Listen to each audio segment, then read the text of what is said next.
चर्चा कर रहा हूँ। एक स्टूडेंट ने कहा था, थोड़ा सा उनको डाउट हुआ था, सब हर एक बैच में ऐसा होता है। ठीक है, 1 रुपया में 1 रुपया में 5 पेन हमने खरीद के लाया।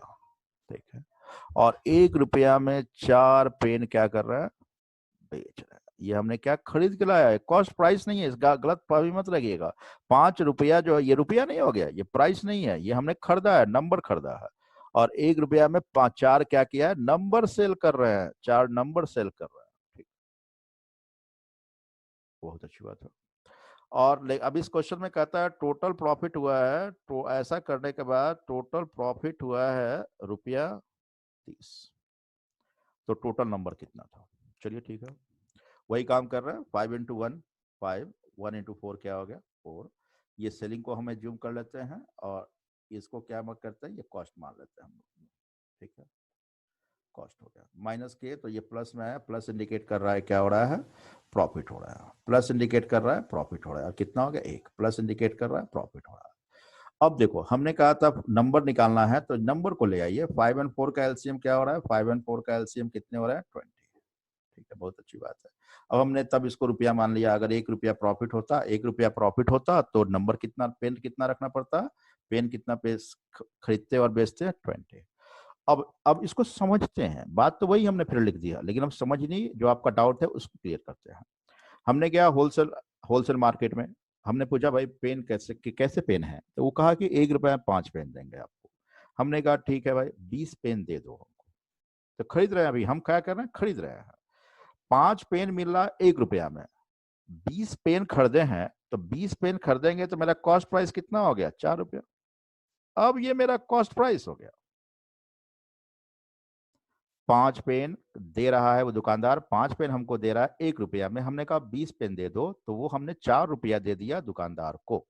मेरे लिए ये क्या हो गया, कॉस्ट प्राइस। मेरे लिए ये क्या हो गया, कॉस्ट प्राइस हो गया। अब हम आए, अब कस्टमर मेरे पास आया, हम 4 रुपया लगाए खरीद के लाए थे 20 पेन। कस्टमर आया, पूछा कि भाई पेन हमको खरीद दीजिए, कैसे पेन है, तो हम कहे कि 4 पेन देंगे 1 रुपया में। तो उसने कहा ठीक है 20 पेन हमको दे दो। तो 20 पेन हम दे दिए, तो 4 पेन दिए 1 रुपया में, 20 पेन हम उसको दिए, तो कितना रुपया लेंगे उससे, 5 रुपया लेंगे। तो ये सेलिंग प्राइस मेरा क्या हो गया, 5 रुपया। अब समझ में आया, तो 5 सेलिंग माइनस कॉस्ट करेंगे तो ये कितना रुपया आ गया, 1 रुपया आया। तो 1 रुपया ये क्या आ गया, 1 रुपया आपका क्या हो गया, प्रॉफिट हो गया। 1 रुपया क्या हो गया, प्रॉफिट हो गया। जरा एक बार फिर से इसको समझा देते हैं। अगर 5 पेन मिलता, खरीदने जा रहे हैं, कॉस्टिंग में रहा है 5 पेन का 1 रुपया, तो 20 पेन खरीदेंगे तो 4 रुपया कॉस्ट प्राइस हो गया। और बेच रहे हैं 4 पेन 1 रुपया में, 20 पेन बेच दिए तो 5 रुपया हमको मिला, तो सेलिंग प्राइस 5 रुपया हो गया। तो 5 - 4 किए तो रुपया 1 रुपया प्रॉफिट हो गया। तो 20 पेन के कारण 1 रुपया प्रॉफिट है, तो 30 पेन के कारण क्या होगा, अगर 1 पेन बेचते हैं तो 20 रुपया प्रॉफिट हो रहा है, 1 पेन बेच रहे हैं तो 20 रुपया प्रॉफिट हो रहा है, तो 30 पेन बेचेंगे तो कितना होगा, 30 के कारण क्या होगा 20/1 और इंटू क्या हो जाएंगे 30, कैलकुलेट करेंगे तो क्या हो जाएगा 600। बात तो समझ में आ गया होंगे, क्लियर है अब, ठीक है। अब जा ध्यान दो, बहुत सारे ये नंबर की बातें हुई, तो नंबर को हम इस प्रकार बैठेंगे। अब देखिए ना, बहुत सारे क्वेश्चन आपको मिलेंगे जो कि अभी चर्चा कर ले रहे हैं। देखिए, अगर कहता है if cost price of 10 pen is equal to selling price of 11 pen, then find percentage profit और लॉस। ठीक है, प्रॉफिट या लॉस कितना होगा ये बतलाना है आपको। ठीक है, ये बतलाना है क्या होगा। वेल, क्वेश्चन समझ लीजिए, कहता है if cost price of 10 pen is equal to selling price of 11 pen, then find percentage profit और लॉस। 10 पेन का क्रय मूल्य बराबर है 11 पेन के विक्रय मूल्य के, तो इस ट्रांजेक्शन में कितने प्रतिशत की लाभ या हानि होगी। बड़ा सिंपली इसको सेट करते हैं। Cost price of 10 see short में लिखें is equal to selling price of 11। ये जो क्वेश्चन कह रहा था, ये जो पूरा क्वेश्चन जो कह रहा था, पूरे क्वेश्चन को हमने ऐसे शॉर्ट में लिख दिया पूरे सेंटेंस। अब हम सी को यहीं रहने देते हैं और एस को क्या करते हैं, क्रॉस करके नीचे ले आते हैं, एस को क्रॉस करके नीचे ले आते हैं। ठीक है, तो 11 वहीं रह गया और 10 क्या होगा, इधर चला आएगा। इतनी बात तो आप समझ ही रहे होंगे। सेलिंग इधर है, कॉस्ट इधर है, सेलिंग को हम इधर ले आए, तो 11 वहीं रह गया, 10 क्रॉस होकर कहाँ चला गया, नीचे चला गया। तो यहाँ देख रहे हैं ये सामने कॉस्ट प्राइस को इंडिकेट करा, ये सामने क्या कर रहा है, सेलिंग प्राइस को। अब प्रॉफिट और लॉस निकालने के लिए, प्रॉफिट और लॉस निकालने के लिए, प्रॉफिट या लॉस निकालने के लिए हमेशा क्या करते हैं, सेलिंग माइनस कॉस्ट करते हैं। तो यहाँ सेलिंग क्या है 10 और कॉस्ट क्या है 11। तो इस ट्रांजेक्शन में क्या हो रहा है, माइनस में आ रहा है, ये देख रहा है माइनस में आ रहा है। माइनस इंडिकेट कर क्या करेगा, माइनस क्या इंडिकेट करेगा, लॉस। तो यानी क्या हो गया, लॉस। लेकिन परसेंटेज लॉस निकालना है, तो लॉस क्या हो गया 1 और कॉस्ट प्राइस कितने हो गए, कॉस्ट प्राइस 11 है, तो 11 को नीचे रखेंगे और परसेंट में निकालना है तो 100 से क्या करेंगे, मल्टीप्लाइड। तो 9 and 1/11% क्या हो गया आपका, इस ट्रांजेक्शन में लॉस हो गया। तो यहाँ पर क्या हो गया, लॉस हो गया। ठीक है, तो आंसर क्या हो गया, 9 and 1/11% क्या हो गया, लॉस हो गया। क्लियर है? एक बार फिर समझिएगा, यहां हमने कुछ नहीं किया। क्वेश्चन में जो कह रहा था, if cost price of 10 pen is equal to selling price of 11 pen, then find percentage profit और लॉस।